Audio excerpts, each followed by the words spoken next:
Chris? Hi, నా పేరు మధు. నేను ఇక్కడికి డైరెక్టర్ కానీకి వచ్చిన. డైరెక్టరా? ఇంతకీ ఏ సినిమా తీస్తారేంటి? నాకు పెద్ద పెద్ద కోరికలు అన్నట్టు ఏం లేవు. జస్ట్ ఎస్ఎస్ రాజమౌళి దాటేయాల. ఓ, చాలా పెద్ద కోరిక మీది. థ్యాంక్స్. నేను ఎలాగో డైరెక్టర్ అయిపోతున్నా కాబట్టి నాకు అసిస్టెంట్ డైరెక్టర్ కావాలి. ఎందుకంటే నేను చేసే ప్రతి దాంట్లో వాడు హెల్ప్ చేయాలా. నాకు ఒక అసిస్టెంట్ డైరెక్టర్ కావాలా.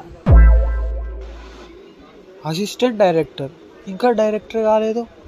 మీ ఓవర్ కాన్ఫిడెన్స్ నాకు చాలా బాగా నచ్చింది. సో అసిస్టెంట్ డైరెక్టర్ ఎప్పటి నుంచి ఎత్తుకుందాం? దీనికి ముహూర్తం ఎందుకు, రేపటి నుంచి ఎత్తుకుందాం. అవును, నీ పేరేది మర్చిపోయినా? మధు కదా, రేపటి నుంచి ఎత్తుకేద్దాం మధు. ఓకే, రేపు కలుద్దాం. The next day.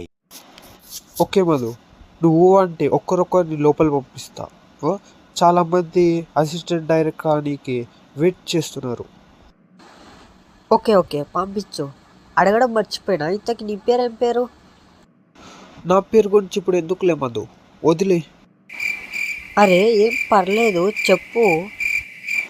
అది ఎలా చెప్పాలి? యాక్చువల్గా మధు, నా పేరు వచ్చేసి నారప్ప. నారప్పనా? అదేం పేరు? యాక్చువల్గా మధు, మా నాన్న వెంకటేష్కి పెద్ద ఫ్యాన్, అందుకని నా పేరు నారప్ప అని పెట్టినారు. అంతకుమించి ఏం లేదు. మంచి పేరే. సరే సరే, ఇప్పుడే చాలా టైం అయింది. వాళ్ళని లోపల పంపు. ఒక్కరొక్కరిని పంపు, మర్చిపోద్దు. సరే మధు. సో మీకు అసిస్టెంట్ డైరెక్టర్ కావాలని ఎందుకు అనిపించింది? అదేం లేదు సార్. నాకు ఎందుకు అనిపించింది అంటే, యాక్చువల్గా ఎందుకు అనిపించింది సార్? నాకు తెలుసు సార్. అసలు ఎందుకు అనిపించింది అంటే సార్, నేను యాక్చువల్గా బాహుబలి సినిమా చూశాను సార్. అది 2-3 సార్లు చూశాను సార్. కానీ నాకేం తెలియలేదు సార్. అందుకనే అసిస్టెంట్ డైరెక్టర్ అయిపోవాలని అనుకున్నాను సార్. బాహుబలికి అసిస్టెంట్ డైరెక్టర్ కలిసి సంబంధం అని ఉందా? రే, ఎక్కడ దొరికావరో నువ్వు, బనియన్ రాజా? సార్, ఈ డైలాగ్ ఎందుకు చాలా బాగుంది సార్. సినిమాలో వాడుకోండి సార్. ఇంకొక సెకండ్ నువ్వు నా ముందర ఉన్నావంటే నేనేం చేస్తావు నాకు అస్సలు తెలియదు. పోరర్రే, అసలు బేసిక్ సినిమా నాలెడ్జ్ వెళ్ళకుండా వస్తారు. అసలు ఎందుకు వస్తారో కూడా తెలియదు. పో బయటకు. అంత హార్ష్గా మాట్లాడకండి సార్, ఆడియన్స్ ఫీల్ అవుతారు సార్. పోమంటే ఏంద్రా, ఆడియన్స్ అని మాట్లాడుతున్నావు? పో. A few moments later. చెప్పండి, మీరు అసిస్టెంట్ డైరెక్టర్ లాగా ఎందుకు కావాలనుకుంటున్నారు?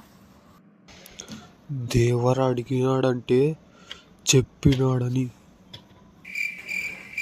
దేవరు అడిగినాడంటే చెప్పినాడని? అసలు దానికి దీనికి ఏం సంబంధం ఉందిరా?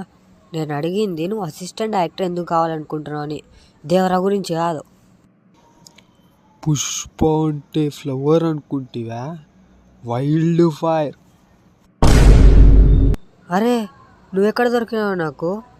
నేనే పడుతున్నా, నువ్వేం చెప్తున్నావు? నేను అడిగింది దేవరా గురించో పుష్ప గురించో కాదు. నీకు అసిస్టెంట్ డైరెక్టర్ ఎందుకు కావాలని అనుకుంటున్నావు అదే అడిగింది. దేవరా గురించి కాదు, పుష్ప గురించి కాదు. చెప్పురా రే. తెలిసిపోయిందా? అంతా తెలిసిపోయిందా? ఏం తెలిసిపోయింది రా రే? ఏం మాట్లాడుతున్నావురా నువ్వు? అరే ఎవర్రా నువ్వు అసలు? రే పోరా రే, ఎక్కువసేపు ఉండొద్దు, నా బ్రెయిన్ చెడగొడుతున్నాను. ముందు వెళ్ళిపోను. ఒక్కొక్కరిని కాదు షేర్ ఖాన్, 100 మందిని ఒకేసారి రమ్మను. లెక్క ఎక్కువైనా పర్లేదు, లెక్క తక్కువ కాకుండా చూసుకో. అర్రే, నువ్వు కానీ ఇప్పుడు పోలేదనుకో, రామ్ చరణ్ లాగా నేను ఉంటా. ఆ 100 మందిలో ఒక్కడి ప్లేస్ మాత్రం నీకు ఖచ్చితంగా ఇస్తా. 1 hour later. 2 hours later. 3 hours later. చెప్పండి, మీరు అసిస్టెంట్ డైరెక్టర్ ఎందుకు కావాలనుకుంటున్నారు? ఎందుకంటే సార్, నాకు చిన్నప్పటి నుంచి కోరుకుంది. ఆ కోరిక ఏంటంటే నేను డైరెక్టర్ కావాలని. కానీ ఎలాగో డైరెక్టర్ కాలేను. ఎందుకంటే డైరెక్టర్ కావాలంటే ముందు అసిస్టెంట్ డైరెక్టర్ కావాలా. అందుకని ముందు అసిస్టెంట్ డైరెక్టర్ నువ్వెందుకు ఒకలాగా మాట్లాడుతున్నావు? సార్ అదేంటంటే నేను చిన్నప్పుడు పాలనుకుని ఫినాయిల్ తాగేసిన, అందుకని అప్పటి నుంచి నా వాయిస్ ఇలా ఉంది. నాకున్న లాస్ట్ ఆఫ్ వీడిని కానీ పోగొట్టుకున్నా అనుకో, నాకు ఇంకా ఎవరు దొరకరు అసిస్టెంట్ డైరెక్ట్ లాగా. సార్ ఏంటి సార్? ఏం లేదమ్మా, నువ్వు రేపటి నుంచి పనిలో చేరుకోవచ్చు. రేపు కలిసి రాద్దాం మన ఇద్దరం స్టోరీ నా కొత్త సినిమాకి. సో రేపు వచ్చే కలిసి స్టోరీ రాసిద్దాం.